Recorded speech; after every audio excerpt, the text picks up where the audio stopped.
All right, let's dive into a really huge question today. Can AI actually learn from human consciousness? Now, hold on, we're not talking about some sci-fi movie where robots suddenly get feelings. Nope. We're looking at something way more practical, using our own consciousness as a kind of engineering blueprint to build smarter, more flexible AI. So, let's get into it. You know, we've all seen this happen. An AI can absolutely dominate a super complex game like Go. But then you change one tiny, unexpected rule, and the whole system just falls apart. It really gets at a core problem with even our best AI today. They can be incredibly powerful, but they're also surprisingly brittle, especially when the real world throws them a curveball. And that's where you really see the gap, right? Today's AI is mostly reactive. It chews through mountains of data to spot a pattern, and then it reacts. But our minds, we work on a whole different level.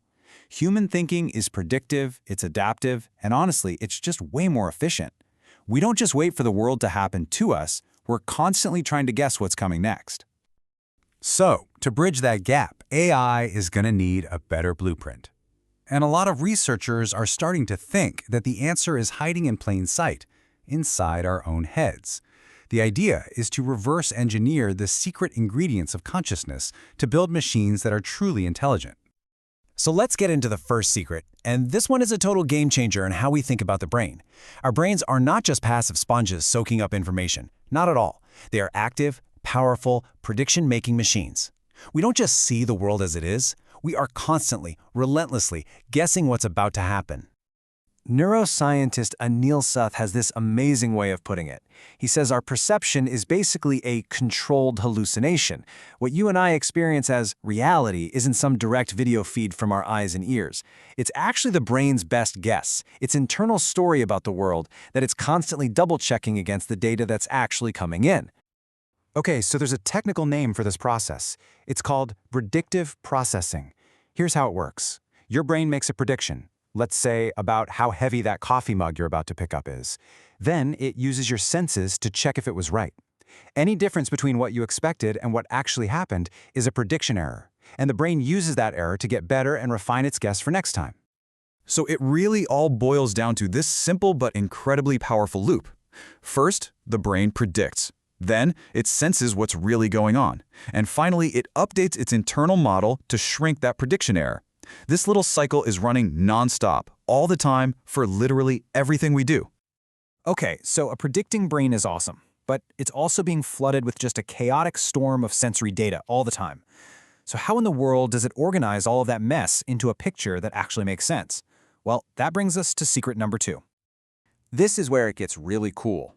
The brain uses a process called learning by binding. Imagine your brain keeps getting prediction errors from things that seem totally unrelated. A weird sound, a new shape, a particular smell. Over time, it can actually infer that there's a new, common cause that binds all those things together. That is how we form brand new concepts, like figuring out what a dragon fruit is the first time you see one.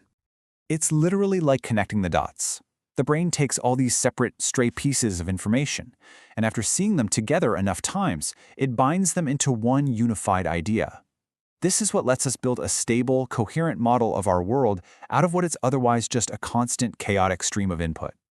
But here's the catch. This whole organizing thing is a delicate balancing act. If the brain is too orderly, our thinking gets rigid, we get stuck in patterns, we can't be flexible. But if it's too chaotic, well, our thoughts are just random, unstable, and we can't get anything done. Neither one of those extremes is very good for learning or being creative. It turns out the brain has found this incredible sweet spot, this perfect zone right between order and chaos. It's a state that scientists call the edge of chaos. This is where the system is stable enough to make sense of things, but it's also dynamic enough to be creative, to be flexible, and to adapt to new stuff. This is where the magic of real learning happens. So we have a predicting brain that organizes information right on the edge of chaos. But what's directing this whole complex dance? What's in charge? That brings us to our third and final secret, the focused brain, and how attention guides our thoughts. The source material we're looking at today uses this just perfect metaphor. Consciousness acts like a conductor of an orchestra. It's the thing that coordinates all the different mental processes, our perception, our memory, our planning, and it makes sure they all work together in harmony, creating a single, coherent experience. And one of the main tools this conductor has is something called selective attention. Think of it as the brain's ability to turn up the volume on information that matters and turn down the volume on all the background noise. It adjusts the precision, or the importance, it gives to certain data, which lets it focus on what's most useful for updating its model of the world. And this focus isn't just one simple thing, right? It's supported by a whole toolkit of processes. You've got hierarchical processing that pieces together tiny details into a big picture. You have this multi-associative search that lets you create a logical train of thought. And on top of that, you have these control loops for setting goals and making plans.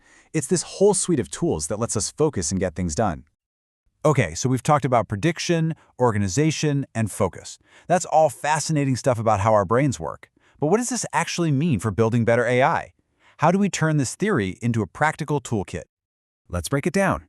If you give an AI predictive processing, it can start to anticipate outcomes, which means better, faster decisions. With learning by binding, it can integrate new information on the fly for way more flexible problem solving. If it operates at the edge of chaos, you could unlock genuine creativity and adaptability. And finally, with selective attention, an AI could prioritize what's important, making it way more efficient and focused. And what's the end goal here? What does all this lead to? We're talking about AI systems that are no longer brittle and just reactive. We're talking about systems that are truly adaptive. Systems that can learn, that can evolve, and that can solve problems in real time, just like we do. And this suggests something really important. It suggests that the next giant leap in AI might not come from just building bigger data centers and throwing more raw computing power at a problem. It might just come from a more elegant, more efficient design, a design inspired by the most incredible computer we know of, the human brain.